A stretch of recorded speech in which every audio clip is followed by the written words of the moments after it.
बागेश्वर वाले बाबा यानी कि धीरेन्द्र शास्त्री ने हिंदू राष्ट्र की बात फिर से दोहराई है। टीवी 9 भारतवर्ष से बातचीत में धीरेन्द्र कृष्ण शास्त्री ने कहा है कि सनातनी एक होंगे तो देश हिंदू राष्ट्र बनेगा। 50 से ज्यादा इस्लामिक यहूदी देश तो एक हिंदू राष्ट्र क्यों नहीं। हम धर्मनिरपेक्षता और संविधान के साथ हैं। मुस्लिमों के पूर्वज भी सनातनी ही हैं।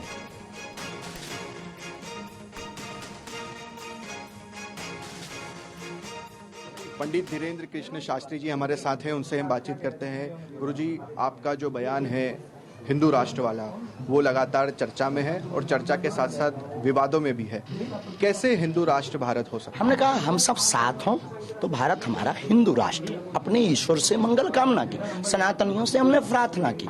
जब 50 से ज्यादा इस्लामिक देश हो सकते हैं, मिशनरियों के देश हो सकते हैं, तो क्या एक हिंदू राष्ट्र नहीं हो सकता है? सबकी मांग होगी तो सबके साथ हम धर्म। ये भाई अपना खुद का सुपरमार्केट बना के महीने का 10 लाख कमा रहे हैं। हाँ, सिर्फ पैसे वाले नहीं, आप भी कर सकते हैं।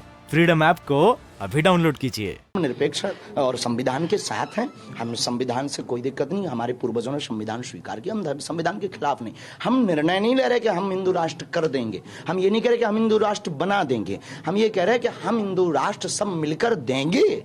सनातनी एक होंगे तो मुस्लिम भी रहेंगे, क्योंकि 25-30 करोड़ मुस्लिम भी है, ईसाई भी है। कहाँ जाएंगे वो? भारत में अगर उन्हें रहना है तो साथ में रहेंगे। और उनके पूर्वज तो सनातनी ही हैं। एक थ्रेड भी आया है, आपके चचेरे जो भाई हैं उन्हें फोन आया है आपको लेकर, उसको लेकर क्या कहना है आपको? धमकी है, कुछ नहीं। जब जब सनातन की बात होती है ऐसा चलता रहता है। लेकिन साधु संत के तुम रखवारे और तुम रक्षक काहू को न डरना। हमें अपने इष्ट पर भरोसा था, है, जब तक प्राण है तब तक रहेगा। इष्ट की बदौलत ही हमने अपनी जिंदगी की प्रत्येक जंग में जीत पाई है और आज भी सनातनियों ने जीत पाई है। और हमें अपने कानून के साथ साथ भारतीय नागरिक होने के नाते अपनी सरकार, मध्य प्रदेश शासन पर भी भरोसा है। इन चमत्कारों के बाद हम देख रहे हैं कई जादूगर भी सामने आ गए हैं, माइंड पढ़ रहे हैं। वो कांच में मणि में जमीन आसमान का अंतर है।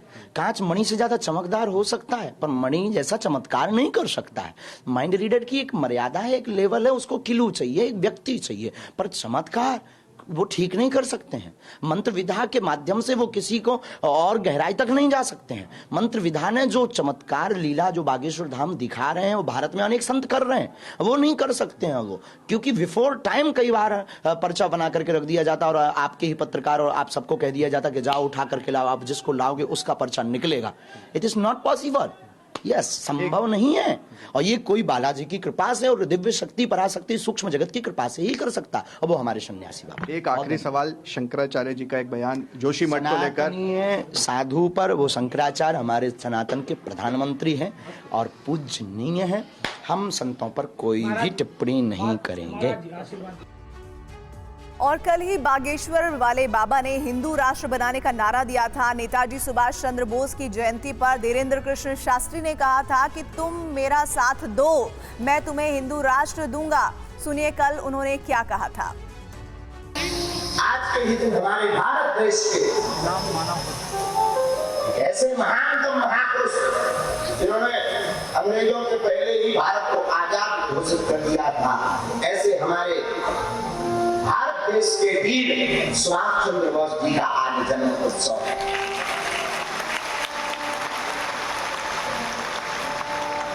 और सुभाष चंद्र बोस जी के जन्मोत्सव पर उनका एक नारा था, तुम मुझे खून दो मैं तुम्हें। लेकिन हमने आज एक नया नारा बनाया है भारत के इतिहास में, तुम मेरा साथ दो, हम हिंदू राष्ट्र बनाएंगे। तुम हमारा साथ दो, हम हिंदू राष्ट्र बनाएंगे। और एक बात हम प्रार्थना करेंगे भारत के लोगों, अब चूड़ियां पहनकर घर में मत बैठो। ये केवल बागेश्वर धाम पर उंगली उठाने की बात नहीं, प्रत्येक सनातनी पर उंगली उठाई है। अब बाहर निकल करके बताना ही पड़ेगा। ये भाई अपना खुद का सुपरमार्केट बना के महीने का 10 लाख कमा रहे हैं। हाँ, सिर्फ पैसे वाले नहीं, आप भी कर सकते हैं। फ्रीडम ऐप को अभी डाउनलोड कीजिए।